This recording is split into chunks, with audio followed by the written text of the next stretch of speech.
Bueno, nuevamente buenos días a todos. Gracias por su participación. Gracias por estar acá este día acompañándonos con Hispanic Workforce. Como hispanos, somos una organización sin fines de lucro que busca ayudar e integrar a la comunidad hispana, integrarle y apoyarnos unos a otros, tanto empresarios como empleados y como personas también, como hispanos, crear esa comunidad donde nos apoyemos, donde busquemos crecer profesionalmente, técnicamente también, porque también apoyamos en materias técnicas, en capacitaciones, en la parte técnica, y también apoyamos en la parte de empresa, de ayudar a negocios y ayudar, darles esas guías, esas pautas a las empresas.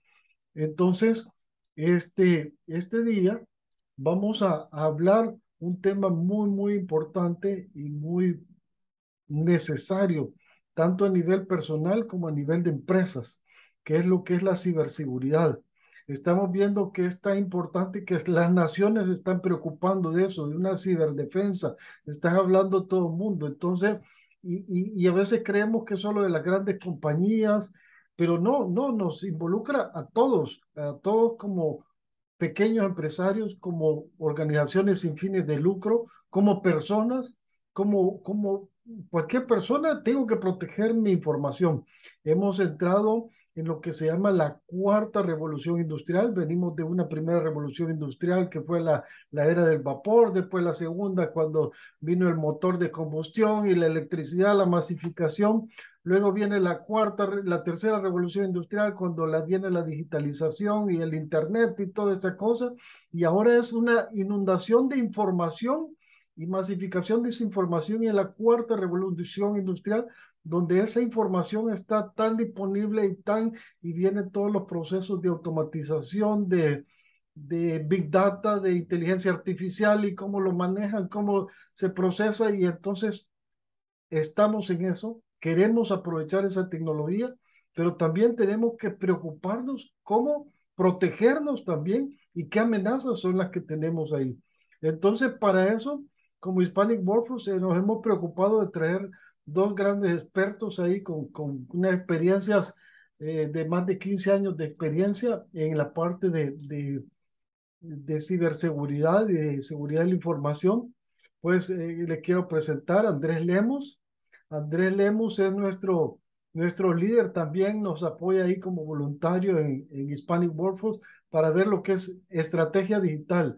Tiene muchos estudios, certificaciones de PMP, certificaciones de transformación digital y toda esta cosa. Y, por supuesto, en seguridad de la información. Es el Chief Information Officer del Grupo Onyx de Guatemala. Es profesor, además, catedrático, conferencista y un líder en innovación tecnológica.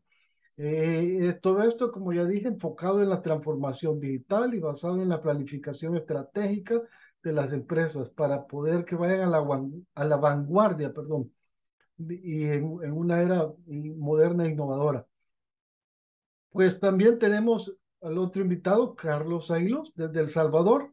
Acá estamos reunidos en Estados Unidos, Guatemala, El Salvador y no sé, México, no sé quiénes otros de dónde nos visitan. Sé que vienes de Miami, por ahí está Adriana, etcétera, hay muchas personas de diferentes lados. Carlos del Salvador es subgerente de seguridad de la información y ciberseguridad del Banco Cucatlán. Cuenta con más de 17 años de experiencia en seguridad y control de la información, pues tiene muchas certificaciones internacionales como control de sistemas de información de riesgo, gestión de seguridad de información, seguridad profesional de sistemas de información, etcétera. Hay muchas certificaciones a nivel internacional. Entonces, bienvenido Carlos, bienvenido Andrés. No sé si nos quieren decir algo que se me escapó. Buenos Algo días, ¿no? personal de ustedes. Buenos De mi días. lado, pues muchas gracias aquí por poder compartir esta mañana, mucho gusto, ¿verdad? La verdad que siempre es agradable poder compartir, digamos, lo poco que sabemos de estos temas, ¿verdad? Con toda la gente.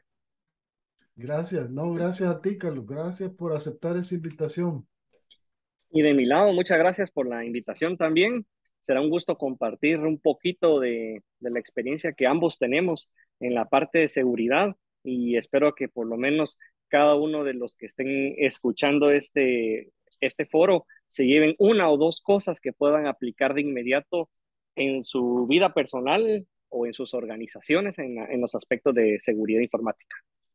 Buenísimo, gracias, gracias Andrés, gracias también por aceptar esa información. Y hemos querido traer esas dos visiones de la empresa, digamos, de la banca y empresas, otra empresa privada, un grupo organizacional muy grande. Entonces, son esas visiones también. Y cuando hablamos de seguridad de la información o ciberseguridad, es un campo muy grande. Y como decía Andrés, a lo mejor no podemos ser ambiciosos y agarrar muchos aspectos, pero sí vamos a tratar de sacar algunas dudas. Vamos a dejar un espacio al final para ir presentando algunas dudas, pero igual en cualquier momento tienen dudas, no tengan ningún problema y nos hacen saber. Pero lo primero es para enmarcarnos en dónde lo vamos a hacer. Lo vamos a hacer un poquito más en el ámbito empresarial, pequeño, mediana empresa y el ámbito personal, digamos. Y lo primero de esas cosas, grandes cosas que quisiera que lleváramos, es a veces la concientización de la importancia de cuidar la información, de la importancia de lo que es ciberseguridad. Sí estamos oyendo la importancia muchas veces como una carrera, wow, que es buenísimo y tengo que especializarme en muchas oportunidades, pero ¿por qué la importancia? Yo quisiera, si nos comentas, Andrés, ahí un poquito desde tu perspectiva, ¿cómo le ves eso? ¿Qué le podrías decir? ¿Por qué la importancia de concientizar lo que es la seguridad de la información y qué impacto puede tener el no darles importancia para una empresa, para una persona? Sí, con mucho gusto. Cada día se vuelve más importante y la razón es que cada día somos más digitales. Cada día nuestra información está almacenada en computadoras, almacenadas en nuestro celular, almacenadas en la internet, almacenadas en la nube. Por lo tanto, hay mucha información en la cual alguna de ellas es sensible. Sensible, tal vez poniendo ya, llevándomela a un ejemplo, sensible como la ficha médica. Muy probablemente ustedes pueden saber de que tal vez alguien está enfermo, pero hasta ahí, y realmente hay un expediente detrás que puede ser muy confidencial y si no se protege de una manera adecuada, puede provocar grandes problemas. Si vemos en el sector salud, amarrado al sector salud, por ejemplo, el sector farmacéutico, si Ujú. mantenemos información de fórmulas para un medicamento en específico, la competencia puede robarnos estas fórmulas y sacar nuestro producto rápido si se llega a robar esa información. Entonces, la importancia cada vez va mejor, pero va mayor. Y esto, ¿cómo lo podemos identificar en nuestra organización? Haciendo un análisis de dependencia tecnológica. Si se sientan con ver todos sus procesos y cuál proceso de los que ustedes hacen en su organización cuenta con información, ahí empezamos a ver la importancia de la dependencia tecnológica y de ahí la importancia de proteger esa información, ¿verdad? Buenísimo, buenísimo. Y desde el punto de vista financiero también, que Carlos, ¿qué nos puedes comentar un poco? O desde todo punto de vista también, porque yo sé que tú tienes una visión muy amplia. Sí, gracias. Bueno, el tema realmente de la seguridad de la información se viene hablando desde hace décadas atrás, ¿verdad? Lo que pasa es que, como dice Andrés, pues no estábamos tan interconectados, no estábamos tan digitalizados, pero en la medida que avanzamos hacia esto, toda la información se vuelve una mina de oro, ¿verdad? Cada día todas las organizaciones empiezan a manejar, por ejemplo, bases de datos con información de sus clientes, información de sus transacciones, información de sus proveedores, información de identificación personal para pagos que se han hecho, etcétera. Y todo esto se vuelve una mina de oro para algunos ciberatacantes, ¿verdad? Que andan buscando ver qué brechas encuentran o cómo pueden vender esta información o cómo pueden eh, utilizar esta información en el caso del sector financiero para hacer algún tipo de fraude, ¿verdad? Entonces, en la medida que que nos estamos interconectando más y se está volviendo todo digital, la cantidad de información se vuelve inmensa y es importante protegerla, ¿verdad? Antes hablábamos más del concepto de seguridad de la información, más en papel, obviamente eso se mantiene, pero cada día más estamos migrando de tener la información en medios escritos y todo se está volviendo digital, todo se está yendo hacia una nube o hacia una red. Entonces, sí se vuelve fundamental, primero que las organizaciones comprendan que es clave proteger la información, no solo por temas regulatorios, en el caso del sector financiero, pues somos un sector Ujú, altamente regulado, ujú. pero también desde la perspectiva de la reputación y de cómo puede perder valor la organización en caso de que no siga estas buenas prácticas, ¿verdad? Y a nivel personal, pues también somos responsables, ¿verdad? Porque por mucho que la organización o nuestro proveedor de servicios financieros nos esté cuidando la información, si nosotros también no estamos claros de cuáles son las nuevas tácticas de ingeniería social para engañarnos y robar nuestra información, podemos nosotros mismos estar revelándola. Buenísimo, buenísimo.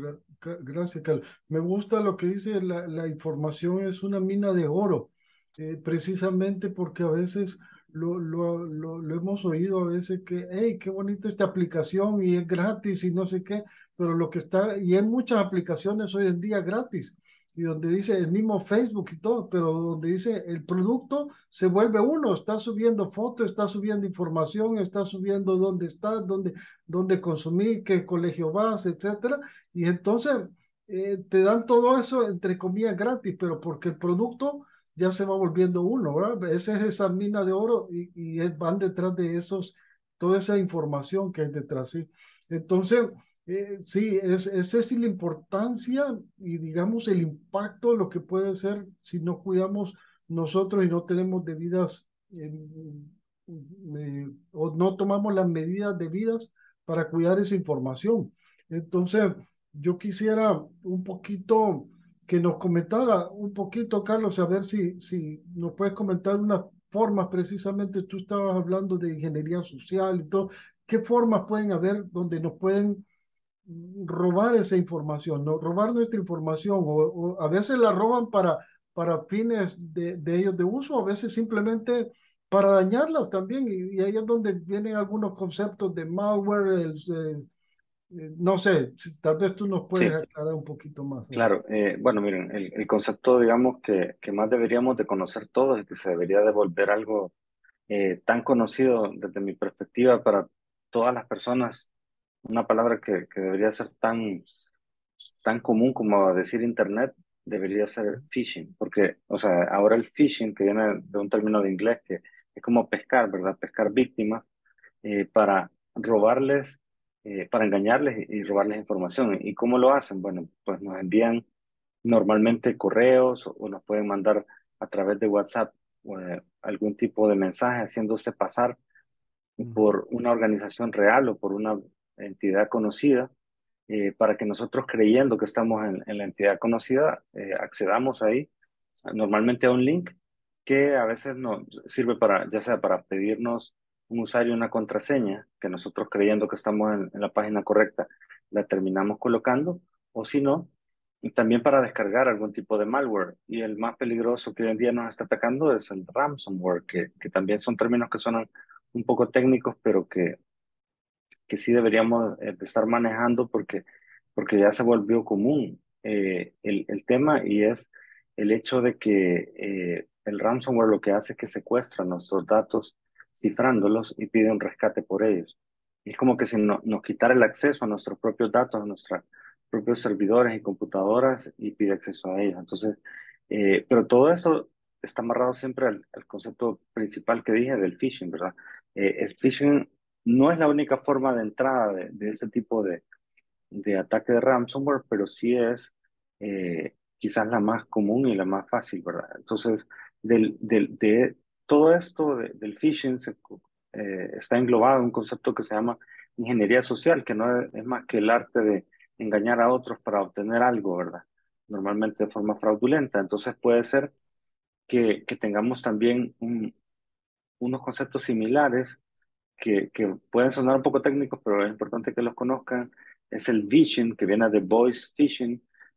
Aquí lo Ujú. que hacen es que nos pueden hacer llamadas haciéndose pasar, ya sea, por ejemplo, queremos vender un producto y se hacen pasar por el vendedor y dicen que supuestamente ya hicieron el pago, pero entonces se termina haciendo una disque llamada tripartita con la entidad financiera y simplemente es otro defraudador, ponen una grabación que suena como la de la entidad financiera conocida y así van engañando a las personas. Entonces, otra forma podría ser el smishing, que viene de SMS phishing.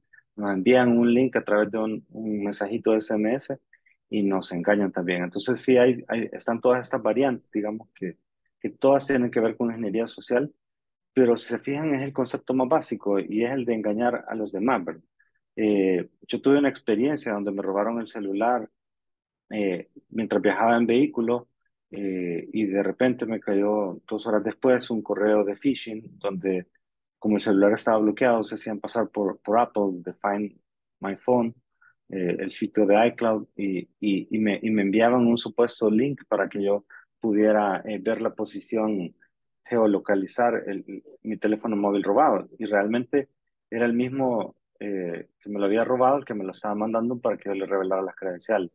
Entonces, básicamente, eso es lo que hoy en día es lo más común y que todos tenemos que conocer para no ser sorprendidos de este tipo de ataques. Mira, y hablas de que te robaron el celular, por ejemplo, entonces ahí a veces errores comunes no es, a veces que no hay protección de los equipos también, o no le ponemos los passwords adecuados Ajá. también.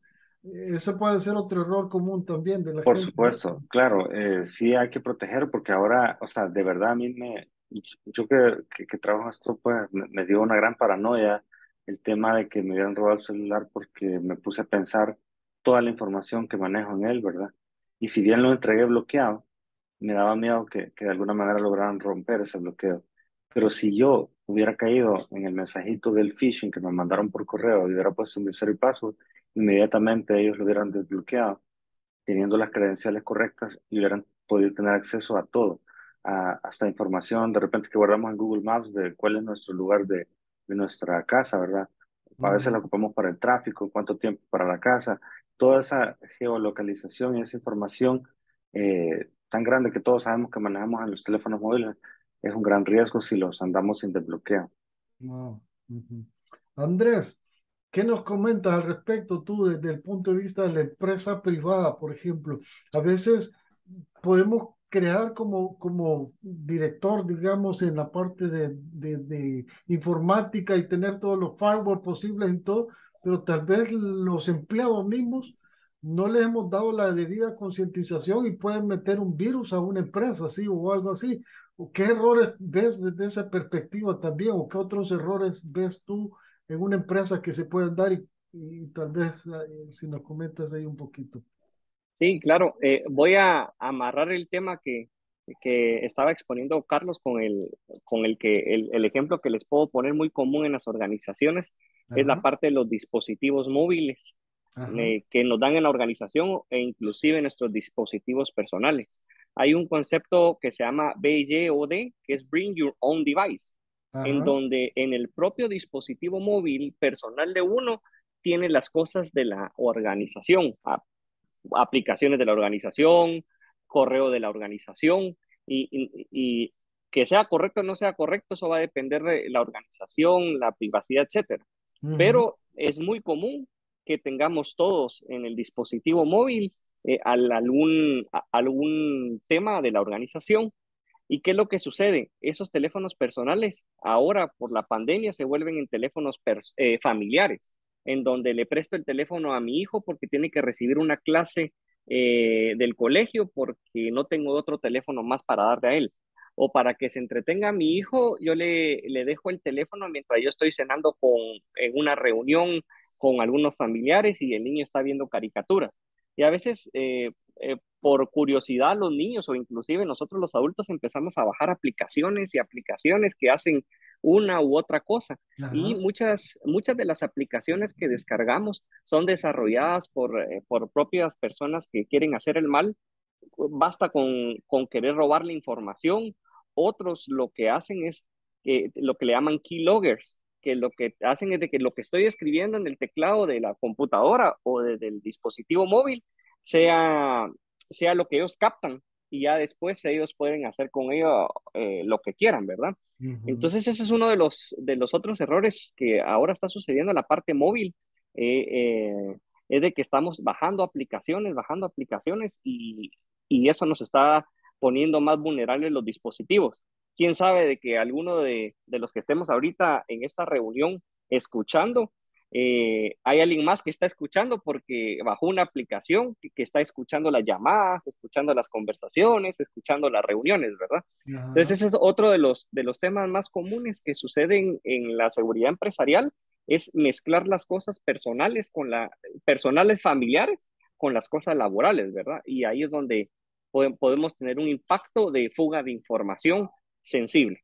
Mira, Andrés, y eso que dices de bajar aplicaciones, aplica también para bajar películas, bajar software, bajar toda esa cuestión. Es común, sí, que entre virus por ahí y que entonces esos famosos virus también, esos podríamos clasificarlo como malware o como, o dependiendo, o cómo es eso, perdón. Sí, pongámoslo general como virus, que es el concepto general. Ajá. Pero sí, ese punto de bajar información, bajar aplicaciones de lugares que no es seguro, es común que te dé ese problema. ¿Cómo un usuario, digamos, no experto puede asegurarse que en la página web, digamos, que está entrando para bajar esa aplicación, es segura? Basta con que tenga el famoso SSL o híjole, ya se me olvidó cómo se llama. Sí, A ver si me SSL, del puede- HTTPS. SSL, correcto. ¿Mm? ¿Basta con eso? ¿O es más importante? ¿Tenemos algún otro consejo que darles ahí? Sí, mira, para todos nosotros, empezando a hablar un poco de qué consejos les podríamos dar a las personas que nos están escuchando, es importante educarnos, educar desde el niño hasta el adulto y con diferentes enfoques dependiendo qué es lo que usamos en la red.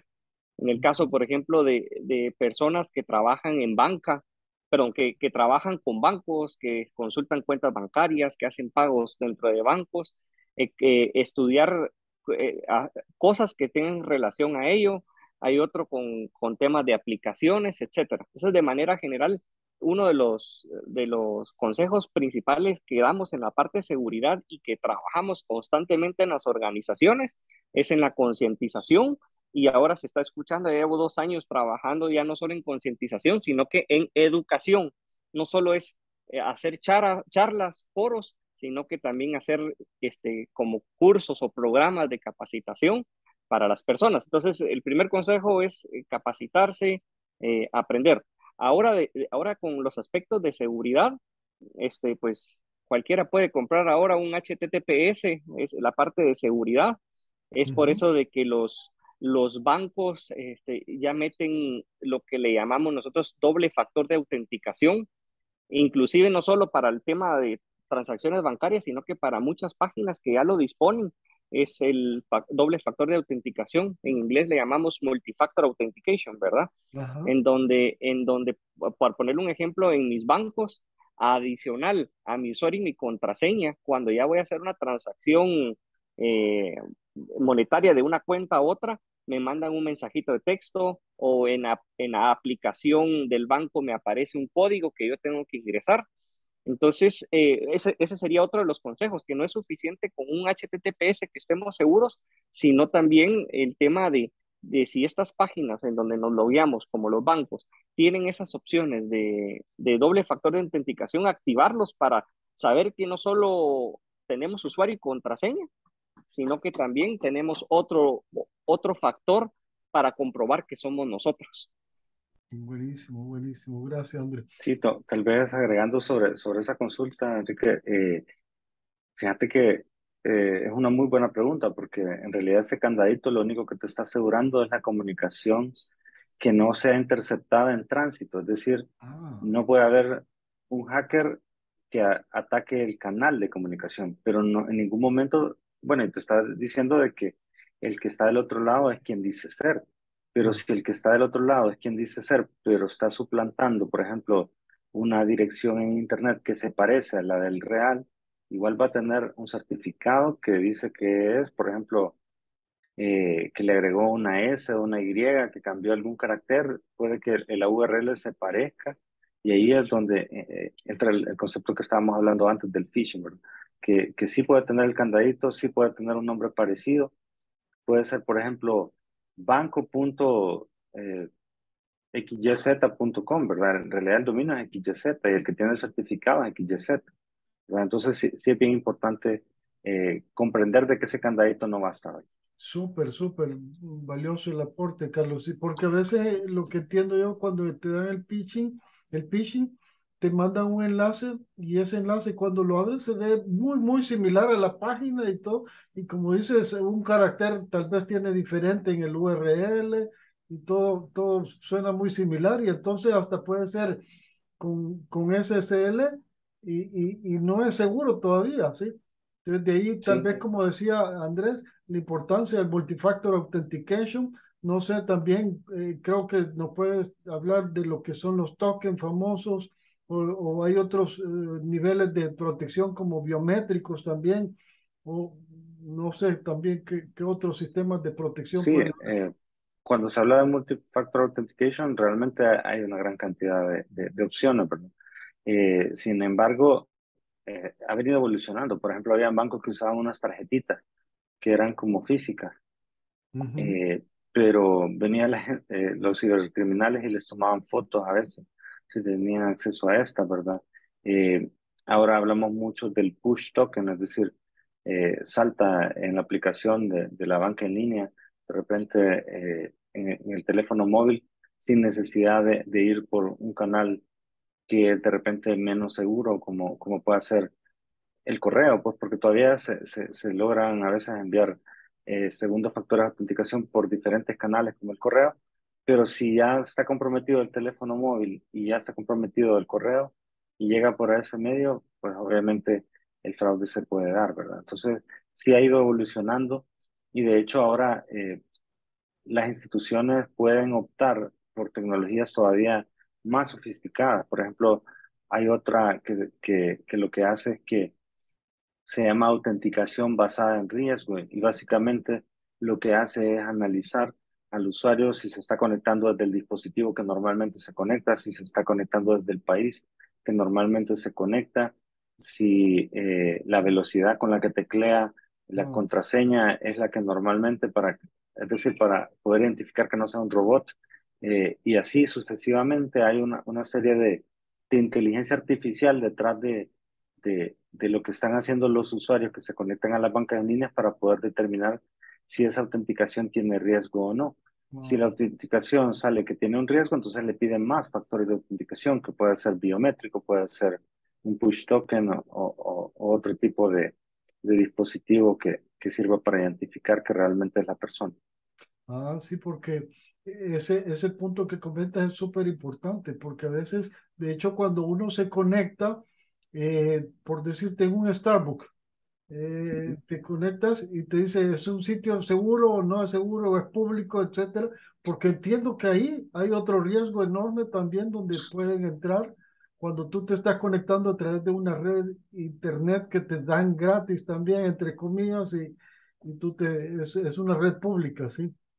¿Cómo, Sí, cómo es que no, entran ahí un hacker? en realidad lo que pasa es que es bien sencillo. Yo puedo, por ejemplo, estar en el aeropuerto X Ujú. y poner compartir, digamos, un internet público que se llame igual. Y realmente lo único que estoy haciendo es poniendo una opción para que la gente se conecte a internet, pero todo el tráfico que está pasando a través de esa red, yo estoy tratando de Wow. quebrar la seguridad si estuviese, interceptarlo y poder obtener cualquier información de la gente que se está conectando. Entonces, realmente el problema del Internet público es que no sabes de quién es realmente el que te está proveyendo ese Internet, ¿verdad? Puede ser la computadora de alguien que está a 3 metros y que realmente lo único que está haciendo es capturando todo el tráfico que está pasando a través de ahí. Es como un ataque de el hombre en el medio, por decirlo así. Ah, perfecto, perfecto. Te pones como para controlar el tráfico y ahí puedes trabajar de acuerdo. Y Andrés, ¿tú qué nos puedes comentar un poco de qué consejos le podemos dar a la gente para protegerse, a los empresarios, pequeños, grandes empresarios? Basta, por ejemplo, cuando me conecto en un lugar público a hacer una VPN, ahí ya estoy seguro, no quedo seguro cómo estamos ahí o qué, y también qué otros mecanismos en general. Yo puse ese por un ejemplo extra, pero son varios consejos que podemos dar en ese aspecto, tal vez. Sí, parte de la concientización que se le da a colaboradores es tratar lo más posible de evitar conectarse en redes públicas, como lo mencionó Carlos. Eh, Incentivar a las personas que usen su propio dispositivo móvil para compartir internet y desde ahí poder hacer las transacciones, ¿verdad? Ujú. Si en caso no se pudiera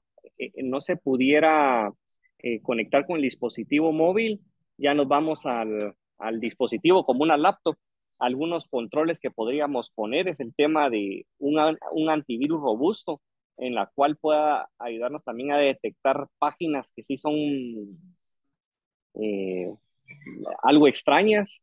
El tema de la VPN. VPN significa Virtual Private Network, que lo que crea ya es una comunicación cifrada desde, desde nuestra computadora hacia un sitio remoto y pues es una navegación mucho más segura, ¿verdad? Que va a ser más difícil que alguien, como mencionaba Carlos, en medio lo logre detectar.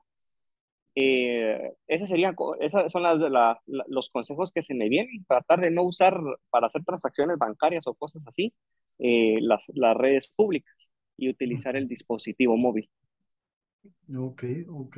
Y concientizar, me gusta la palabra concientizar, ¿verdad? Y concientizar va muy de la mano, creo yo, con educar a los empleados y educar a toda de la importancia y de los riesgos que está vulnerable ahí, ¿verdad?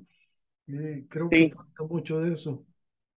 sí, y regularmente como se mide, ya en experiencia, como se mide realmente si está dando resultados esas concientizaciones, es ya que se hacen pruebas de ingeniería social, pero ya pruebas controladas, en el sentido de que, por ejemplo, tengo 5,000 empleados, yo hago una prueba de ingeniería social al 20% de la organización. Por ponerles un ejemplo, mandarles un correo electrónico con su plantación de identidad diciendo de que soy de Uber y les mando el correo a cada uno diciéndoles de que mire, su chofer se quejó de usted porque usted ensució el X o Y cosa. Por favor, Ujú. comuníquese con nosotros y reporte, se ponga su usuario, su contraseña y cuanta data más. Entonces, dependiendo de la cantidad de personas dentro de la organización, que a pesar de que hay concientización, hay algunos que caen todavía, que llegan a darle clic a esos links, otros que no solo le dan clic a los links, sino que primero abren el correo, otros le dan clic al link y otros revelan sus contraseñas con tal de sorprenderse, porque muy probablemente si tuvieron algún incidente con Uber, son temas muy comunes que nos pueden suceder.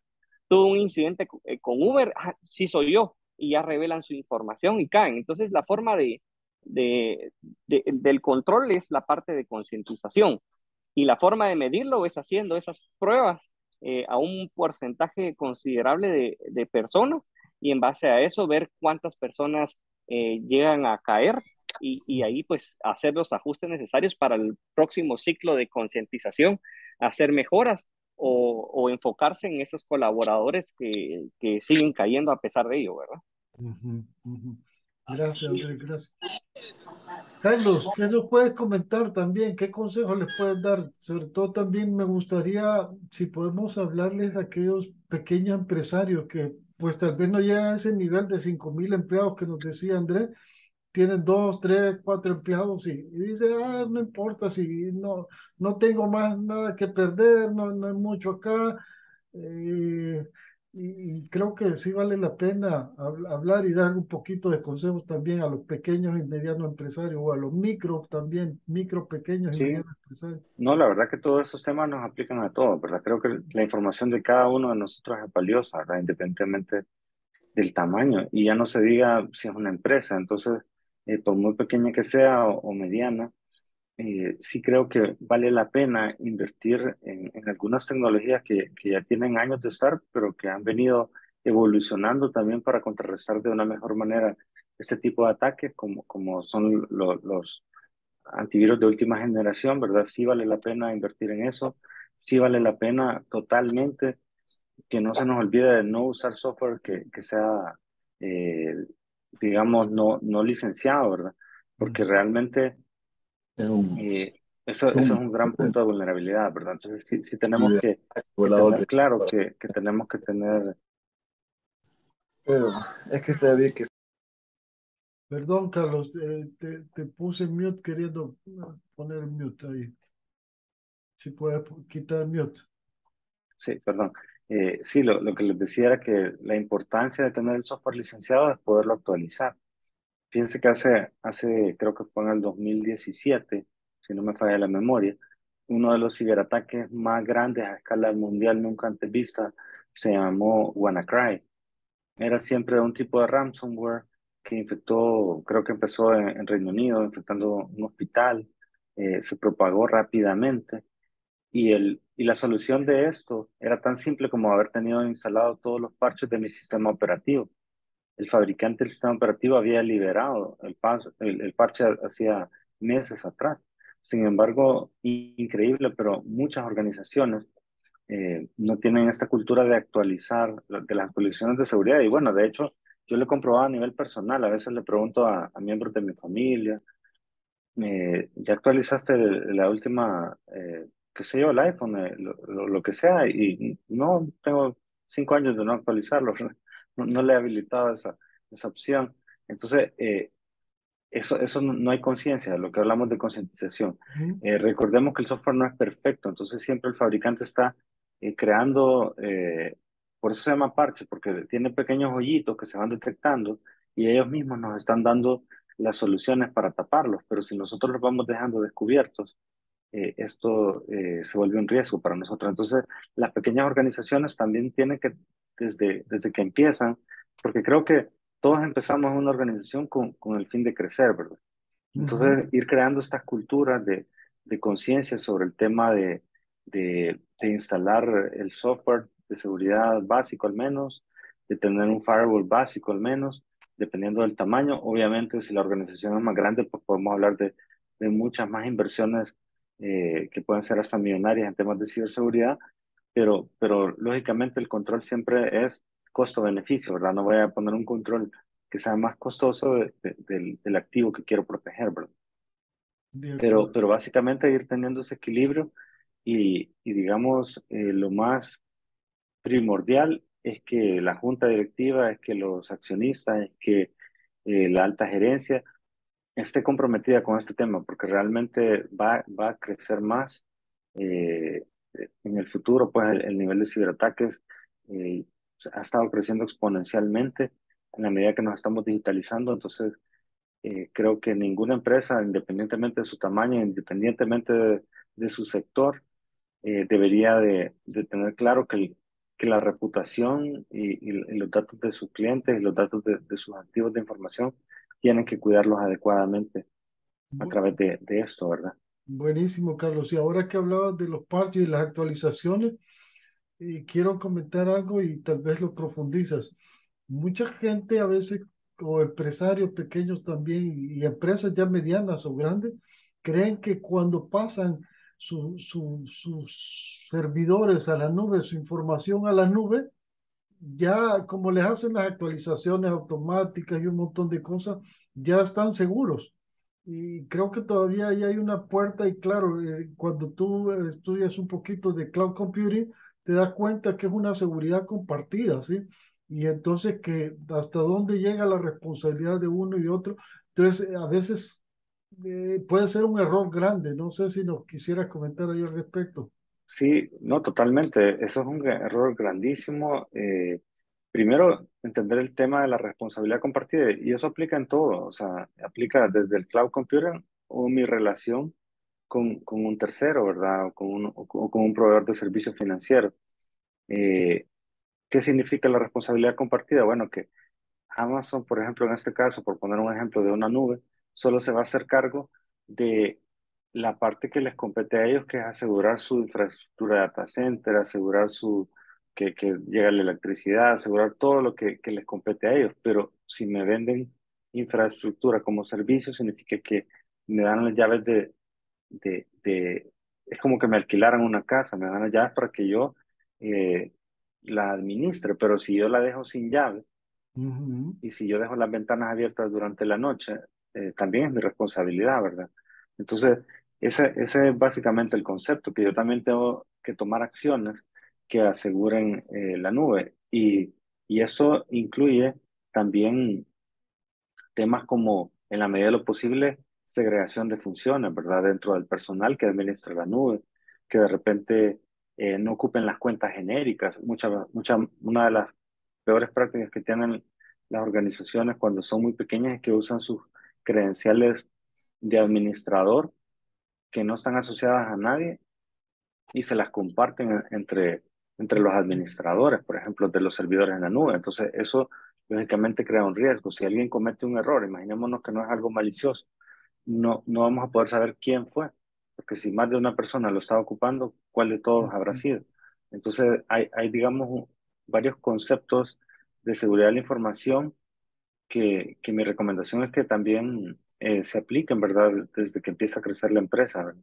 Y que vayamos a la nube no significa que no los podamos aplicar, ¿verdad? Realmente el proveedor de nube no se va a encargar de proteger mi información. Somos nosotros los que tenemos que cifrarla, los que tenemos que ponerle contraseñas fuertes, los que tenemos que hacer uso de estas buenas prácticas para que se pueda proteger también en la nube. Y la responsabilidad compartida también se aplica a nosotros como clientes, por ejemplo, de los bancos, por ejemplo. Si el banco me está cuidando bien la información, tiene las altas medidas de seguridad, me está dando token y todo, pero yo he visto casos donde los clientes, a través de siempre, y no es que quiera hablar solo de eso, pero de verdad es tan común, a través de phishing le sacan el usuario, la contraseña, el token, o sea, todo, y los empiezan a revelar. Y en mi cabeza es cómo es posible que no se hayan dado cuenta de que los bancos jamás vamos a pedirles ni usuarios ni token de un canal como por ejemplo telefónico o a través de un chat, ¿verdad? No se han dado cuenta que no hacemos eso. Entonces, realmente sí hay mucho que hacer en la conciencia para evitar de que comprendamos de que la ciberseguridad no es una persona, no es un gerente dentro de un área, no es algo que solo lo deban manejar un grupo de expertos. La ciberseguridad realmente somos todos, y ahí es donde entra la responsabilidad compartida. Buenísimo, buenísimo. Me encanta, Carlos, porque es un poco lo que es la seguridad compartida. Prácticamente lo que estamos haciendo acá es eso, compartir esta información con la demás gente, concientizando a la gente, dando a conocer, porque a veces creemos que eso ya nadie cae, sigue cayendo y sigue siendo tal vez de la forma más, donde más fácil cae y entonces, eh, híjole, creo que hay mucho que educar, que hay mucho que concientizar y bueno, para eso estamos acá también como Hispanic Workforce, llevando esta información, trayendo gente como ustedes, trayendo expertos y trayendo esa buena voluntad de querer compartir sin ganar, sin fines de lucros y gracias de verdad por el apoyo. Y quisiera abrir a preguntas ahorita también. Si alguien tiene alguna pregunta, dudas, es el momento de aprovechar también. Ahí veo yo que Mauricio ha puesto algo, pero dice, quiero ver desde el punto de vista legal, ¿qué defiende al usuario de que... Ah, bueno, ahí está Mauricio. A ver Sí, si me buenos explica días. mejor. Buenos días, Mauricio. Sí, yo, de verdad, excelente la ponencia. Yo aquí saqué mis llevo 7 consejos, ahora los llevo apuntados, al menos los que van para mí. Algunos que quizás cuando repita voy a repetir esta presentación, pero me queda todavía una duda. Esto es cuando yo pongo en riesgo, digamos, mi seguridad, pero ¿qué pasa cuando yo comparto información sin que yo pueda tener otra opción? Como cuando yo voy a una farmacia que me da el médico mi receta y en la farmacia le sacan copia a mi receta. Y yo eso de verdad lo he visto como un error y yo me peleaba en la farmacia. Le digo, usted no tiene por qué sacarle copia a mi receta si es información personal. Entonces pareciera de que no hemos entendido qué es lo que se puede compartir y qué es lo que no se puede compartir. Si un banco a mí me pregunta cómo se llama mi mamá, mi papá, me pregunta cómo se llaman mis hijos, mis hermanos, de verdad no le veo sentido. Uno debería estar pues claro, ¿qué es lo mínimo que uno puede compartir y a quién? ¿Y qué espera que ellos hagan con mi información, como los médicos, la farmacia y los médicos? Que es la pregunta que yo hacía. No sé qué comentario podrían darme sobre eso. Claro, yo tal vez le quisiera comentar de que sí, definitivamente pueden haber empresas que abusan de la información que se puede pedir y de repente con otros propósitos comerciales, ¿verdad? Yo recuerdo, por ejemplo, una vez que cambié mi contrato con una telefónica y de repente me iban a hacer firmar algo que les permitía compartir una gran cantidad de información de mi lado. Entonces yo les cuestioné que por qué y que si eso era legal que me lo pidieran y a lo cual me respondieron que era opcional. Sin embargo, si yo no hubiera preguntado, ellos no me hubieran dicho que era opcional y yo lo hubiera terminado firmando y a través de esa firma yo los estaba legalmente autorizando a usar mis datos. Entonces, hay sectores que no son tan regulados y hay otros que sí son muy regulados. Eso dependerá de cada país. Para hacerles un ejemplo, en mi país, El Salvador, la regulación de seguridad de la información del sector financiero salió en el año 2020. Y hay una regulación sobre la seguridad en los canales digitales que salió en su versión final en el 2022. Entonces, en la medida que van saliendo estas regulaciones, obviamente estos sectores por normativa se vuelven obligados a cuidar la información. Ya no es un tema de una buena práctica que queda a discreción de la empresa, sino que es una obligatoriedad por ley, ¿verdad? Entonces, eso ayuda. Pero, ¿qué regulaciones tendrán las farmacias al respecto? ¿Qué regulaciones tendremos a nivel de país sobre datos de salud, como el ejemplo que usted ponía? De repente hay camino que avanzar, ¿verdad? Entonces, lo único que podemos hacer, mi recomendación es cuestionar, ¿verdad? Cuestionar, como usted bien lo hizo, por qué una empresa que no necesita cierta información nos puede estar pidiendo. Usted puso un excelente ejemplo. Siempre que yo voy a comprar a cierta farmacia, me piden mi número de DUI. Y yo les pregunto, ¿y por qué necesita mi número de DUI? Me responden, para aplicarle un descuento. O sea, realmente a mí me queda claro que no es para aplicarme nada más el descuento. Me queda claro que me están pidiendo mi número de identificación personal para crear una base de datos de los productos que yo estoy comprando y con eso hacer algún tipo de mercadeo, etcétera, ¿verdad? Entonces, no deberían hacerlo, pero muchas veces hay abusos debido a falta de regulaciones, ¿verdad? Entonces, si digamos, yo no estoy firmando algo que por ley tenga que firmar, realmente no debería de compartirlo. Y les puedo poner otro ejemplo. Ustedes se han fijado las rifas que hay a veces en ciertos establecimientos donde ustedes llenan un cupón. ¿Y qué es lo que pide el cupón? Pide que ponga su nombre, su correo, su número de identificación personal, su teléfono, todo. Esas rifas normalmente lo que andan buscando a veces no solo es promover la venta del producto de la empresa que está haciendo la rifa, sino que también llevan un doble sentido y es capturar una base de datos de posibles clientes para venderle, ¿verdad? Lo cual en algún sentido puede ser algo válido, pero también pudiera ser un abuso dependiendo del uso que se tenga, ¿verdad? Entonces, legalmente lo que nos protege es lo que, en el caso del sector financiero, pues lo que firmamos y lo que el sector financiero por ley está comprometido a cuidar.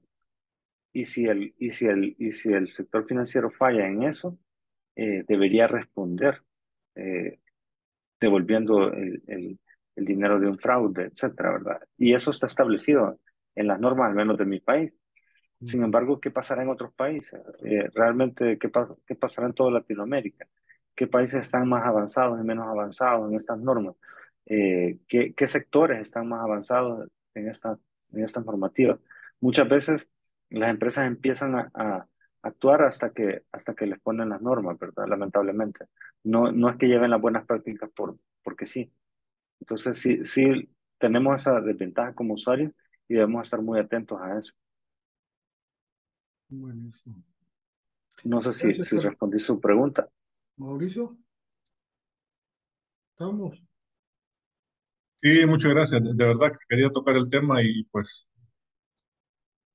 es conciencia y francamente, al menos no quedarse callado. Y quizás con el tiempo tendremos alguna normativa que ya nos permite estar más seguros. Y gracias. Mm. Sí, Hola, ¿cómo estás? Yo me llamo José. El español mío no es tan bueno, pero más o menos si me entiende.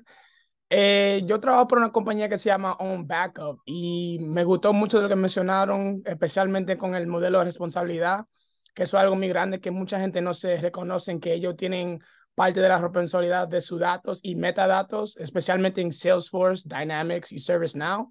Correcto. Lo que yo quería aprender a más que estaban haciendo en Latinoamérica para eso, porque yo no he visto tanto como webinars como esto explicando de los datos. And I was wanted to know if qué están haciendo para el metadata. No sé si se dice eso bien en español, no sé cómo. Ajá. Sí, sí. ¿Qué se está haciendo para el metadata? Sí, Yeah. sí, sí. De acuerdo. Andrés, no sé si tú quieres profundizar, tú que manejas también bastante esa parte de dinámica y todo. Sí, gracias. Saludos a José. Le debo una llamada a José. Gracias por estar en Sí, la sí. conversación. Tal vez el concepto que estamos discutiendo ahorita en español se le llama tratamiento de datos por cuenta de tercero. Entonces, ese es el concepto para profundizar, puede ser en otra conferencia, profundizar a mayor escala. Y pues en Latinoamérica sí tenemos mucha deficiencia en esa parte. Hay algunos esfuerzos de algunos países, hay unos países como México que ya están mucho más avanzados y otros que los propios gobiernos las han detenido, ¿verdad? Por X o Y razón. Sobre la metadata sí no tengo mucho dominio del tema, no puedo contestar esa pregunta. Ah, ok. Eh, Carlos, también, si tú tienes un poco más de eso, pero sinceramente no domino el tema de la metadata. Sí, y gracias por responder, porque en mi research yo he visto que no hay muchas conversaciones de eso y quería entender por qué quizá no es algo que ya están ahí en su timeline, pero muchas gracias. fíjate que en términos de la seguridad de la información y la ciberseguridad con datos, aplica el concepto de clasificación de la información, ¿verdad? Entonces, siempre en un modelo de clasificación de la información, que puede ser, por ejemplo, confidencial, restringida, interna y pública, dependiendo de eso se aplican medidas de seguridad. Entiendo que la metadata debería ser data confidencial y por lo tanto deberían aplicarle los mismos controles de seguridad de la información que se le aplica a todos los datos confidenciales, como los de autenticación o los de identificación personal. Entonces, en realidad, cuando hablamos siempre en todas las capacitaciones de ciberseguridad o de seguridad de la información, estamos hablando de la protección de la información sensible. ¿Y cuál es la sensible? Bueno, pues la confidencial o la restringida, dependiendo de cómo le llama la organización o cómo le llama el gobierno. Por ejemplo, en el caso del gobierno de los Estados Unidos, he visto que manejan un concepto que se llama top secret, ¿verdad? Y eso tiene una alta sensibilidad. Entonces, al final, estos conceptos son transversales a la información en general. Es decir, no es que solo sea aplicable a metadata o aplicable más Ujú. bien es aplicable a todo el bloque que se llama confidencial, a todo el bloque que se llama información restringida, a todo el bloque que se llama información de autenticación. Y sobre esa base se aplican las medidas que corresponden. Sí. Y también hablamos mucho de proteger el dato, pero yo no vi mucho que mencionaron de recuperar esa información. Por ejemplo, si se pierde o como tú dices, hay un disruption or some sort of overlay in the data. ¿Qué son los, cómo se dicen, los pasos que tienen adentro para eso? Porque yo sé como que nosotros hacemos eso, pero yo no sé cuál es tan así, cuál es el pensamiento atrás de eso en Latin America. Ok, Realmente, adelante, no, adelante. Ok, gracias. Tal vez ahí te puedo contar un poco mi experiencia o debería ser la experiencia en general. Sí. Y la pregunta te la voy a ampliar más a decir cómo empiezo un proyecto de seguridad en mi organización, dependiendo sea pequeño o grande. El primer punto que debemos identificar es nuestros activos o nuestros assets en inglés. Nuestros activos de información, en dónde está nuestra información, y en base a todos los activos que tengamos, servidores, computadoras, personas, base de datos, etcétera, tenemos que identificar qué riesgos tenemos en cada uno de ellos. Riesgos de que nos ataquen, que se nos borre la información, la parte de availability, que es la parte de disponibilidad de la información, quiénes tienen acceso y qué riesgos pueden haber. Asociado a los riesgos, ya podemos identificar también amenazas y la probabilidad de que me pueda suceder cada una de esas situaciones en la organización. Entonces, llevando este ciclo de primero identificar nuestros activos, identificar nuestros riesgos y amenazas, después la probabilidad que nos pase, nos vamos a la parte de impacto. El impacto es si me atacan esta operación, cuánto dejo de percibir en ventas o cuánto dinero tengo ahí que me puede afectar, etcétera. Entonces ya llevamos a un nivel de costos. Y aquí voy a regresar un poco al inicio de la conferencia cuando habló Carlos, el tema de los costos. Si son costos muy considerables en los cuales sí necesitamos tomar una acción, ya viene qué vamos a hacer con todo esto, qué vamos a hacer, cómo lo vamos a tratar, el tratamiento de estos riesgos. ¿Los aceptamos? ¿Los delegamos? O los mitigamos o, o los eliminamos, ¿verdad? Que es más o menos lo que se le puede hacer al riesgo. Y ahí es en el tema de aceptarlos, es de que, ok, no es un costo considerable, si me atacan y lo hacen, pues vuelvo a recuperarme de X o Y manera o no me impacta. Pero cómo mitigarlos es también tener el pensamiento que no discutimos mucho en esta reunión, es la plan de continuidad de negocio. En la parte de continuidad de negocio, lo que se pretende o lo que se busca en ese momento es cómo recuperarme y en qué tiempo me voy a recuperar y cuánto en esa recuperación, ese tiempo muerto, cuánto voy a perder y dependiendo cuánto lo que quiero, pero no quiero perder, va a ser nuestro esfuerzo del plan de contingencia. Y ahí viene todos los esquemas de tener un backup y un backup disponible para levantarlo lo más rápido posible. Muy probablemente a lo mejor tener lo que llamamos nosotros réplicas, si tenemos el servidor de información, tener uno similar en otro lado. En el tema de seguridad de redes, como mencionaba Carlos, firewalls, etcétera, tener 2 firewalls y nos podemos ir, pero todo va a depender de primero evaluar nuestros activos, nuestros riesgos, nuestras amenazas, nuestros impactos, y ya nos vamos al tema de la continuidad del negocio. Entonces, respondiendo a la pregunta, sí hay que tener un enfoque en los siguientes pasos, es de que a pesar de que nos protejamos, a pesar de lo que estemos conversando en este momento, tarde o temprano nos pueden atacar. Entonces tenemos que pensar en esa continuidad del negocio. Muchas gracias. Gracias, Andrés, gracias. No sé si alguien tiene alguna otra pregunta. Solo quería comentar un poquito con base a lo que Mauricio también comentaba antes se me vino a la mente una noticia que leí hace no mucho acá en Estados Unidos de un papá, cómo ocupan la información en marketing, me llamó la atención, de un papá que se enteró que su hija estaba embarazada por un promocional que le llegó a su casa.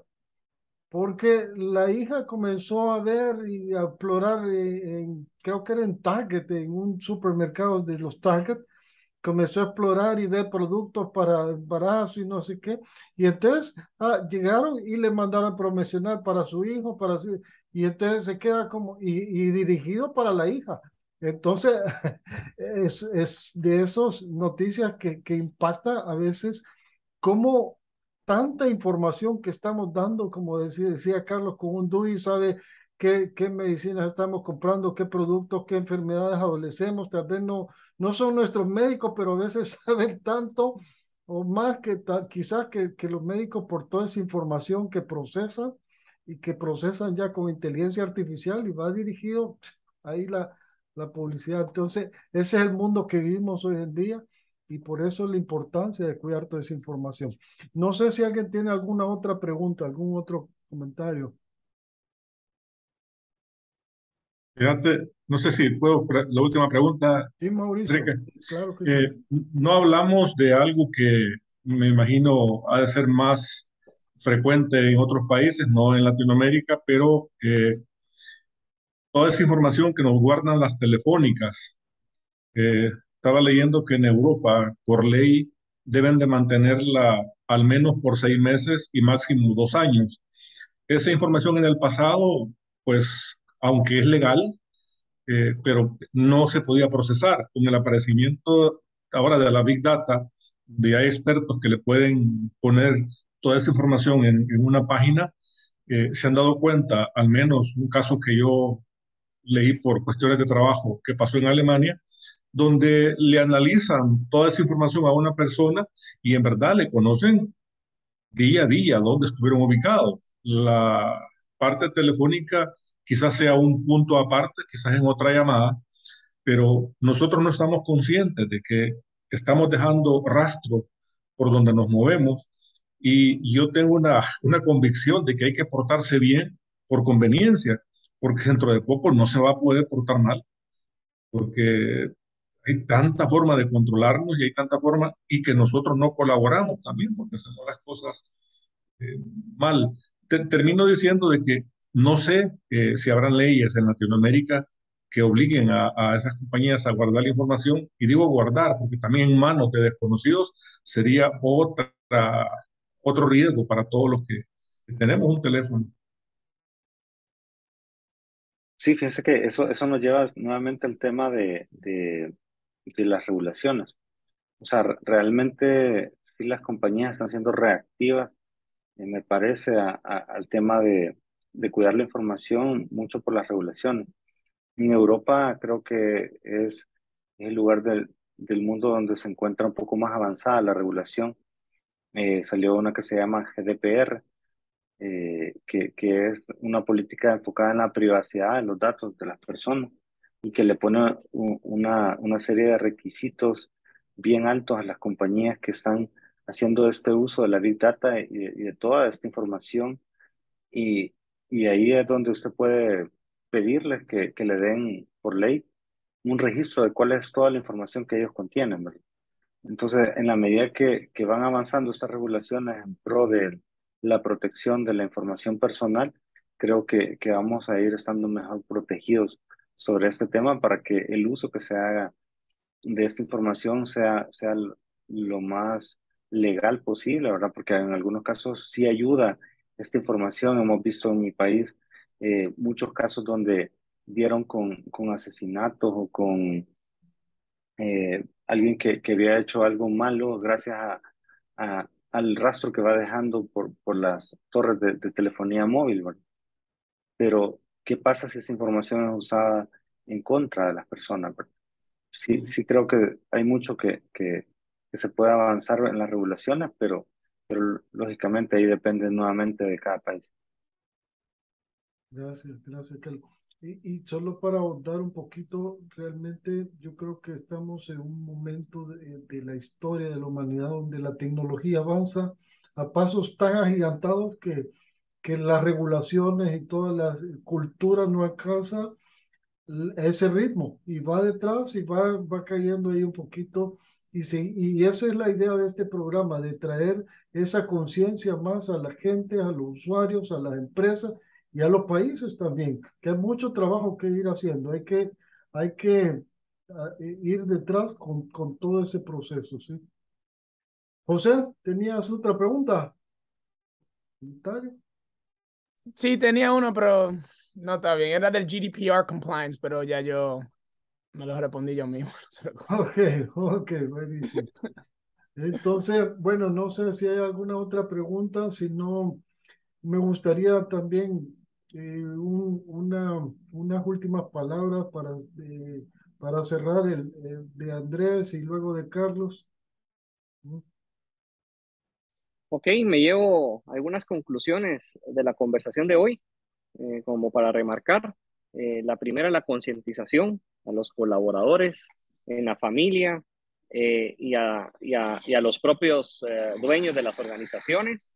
Me llevo también de que hablamos de varios temas, pero uno de los puntos principales que debemos tener en nuestros dispositivos, tanto móviles como las computadoras, es un antivirus, un buen antivirus. Lo correcto es, como dijo Carlos, un antivirus de última generación, que es una de las protecciones mínimas que deberíamos de tener. Y la tercera es tener en la punta de la lengua, como le decimos nosotros, el concepto de phishing y saber de que todos estamos expuestos al phishing y trabajando con mucho esfuerzo de alguna persona mala hasta la persona que más conozca de tecnología puede caer, ¿verdad? Entonces, esos 3 puntos me llevo yo como repaso y como aprendizaje y para motivarlos a que sigan aprendiendo. Gracias, Andrés, gracias. Carlos, Sí, bueno, yo creo que importante tener en mente lo que acaba, esas excelentes conclusiones que dijo Andrés, ¿verdad? Pero quiero agregar un componente más y que a veces se nos va de las manos, y es que yo he visto casos donde la gente tiene el conocimiento de todos estos temas, pero le gana la curiosidad.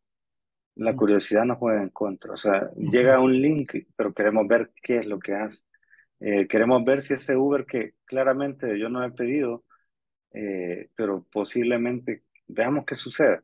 Vea, entonces, en esa curiosidad en la que empezamos a caer, que es como una falta de control, que ya teniendo el conocimiento, teniendo la claridad de que esto puede ser algo malo, y aún así queremos ir a ver qué es, yo le llamo la curiosidad, ¿verdad? No sé si esa sea la mejor forma de definirlo, ¿verdad? Pero tengamos mucho cuidado con eso, o sea, no nos arriesguemos. Recordemos que al final de nada nos sirve el conocimiento si no lo aplicamos, ¿verdad? Entonces, si tengamos claro nuestro rol en el tema de la ciberseguridad, que es estar atentos, estar lamentablemente ya no vivimos en un mundo donde podemos confiar ciegamente en todo lo que vemos. Entonces, sí, vivamos atentos de todo lo que nos llega. Usemos este sexto sentido para tratar de determinar cuando algo es sospechoso, pero principalmente si vemos que hay una posibilidad de peligro, mejor alejémonos, pero no estemos dando clic. Pareciera que tenemos un problemita con el dedito, ¿verdad? Para dar clic a todo y para estar tocando todo ahí en la pantalla. Sí. Entonces, eso tal vez quisiera tal vez agregar, ¿verdad? Que lo tomemos en cuenta. buenísimo, buenísimo. Gracias, gracias, Carlos, gracias, Andrés, y gracias a todos por la participación. Definitivamente, en eso último que acaba de decir también Carlos, a veces nos llegan muchos correos, muchos mensajes donde ganó este hotel, ganó esta cuestión, y a veces uy, sospechamos que esto, pero quiero ver si es cierto que me lo gané, quiero ver si es cierto, y ahí caemos. Entonces, no caigamos en ingenuidades, pequemos de desconfiados y protejamos nuestra información y concienticémonos, como bien decía Andrés, que todas las cuestiones que decimos gratis, en realidad estamos dando nuestra información a cambio de algo. Y esa Sí. información la ocupan de diferentes formas. Entonces, en la medida estemos conscientes de todo eso, creo que vamos a estar mejor, vamos a ser mejores personas, mejores ciudadanos, mejores empresarios y bueno, es que muchas gracias a todos. Sí, una cosa antes que se vayan, yo pienso que esto es muy importante también a educar la población, especialmente los latinos, porque yo pienso que la tecnología es un ching más nuevo para nosotros, especialmente con WhatsApp y toda la gente con iPhones ahora y todo esto. Y yo soy una generación más joven, pero por ejemplo, los padres míos que son nuevos con esto, de una vez le dan un clic a algo o alguien le manda una cosa por WhatsApp o como tú dices, Instagram. So, yo pienso que es muy importante para educar a la población y yo pienso que lo que ustedes están haciendo es un trabajo muy bueno. Muchas gracias por tener. Qué bueno, gracias José, porque de eso queremos hacer un poco en Hispanic Workforce, traer digamos, esa información, ese conocimiento a la población hispana. Creo que se difunde bastante en inglés y toda esta cosa, en español falta más hacerlo Sí. y difundirlo enormemente.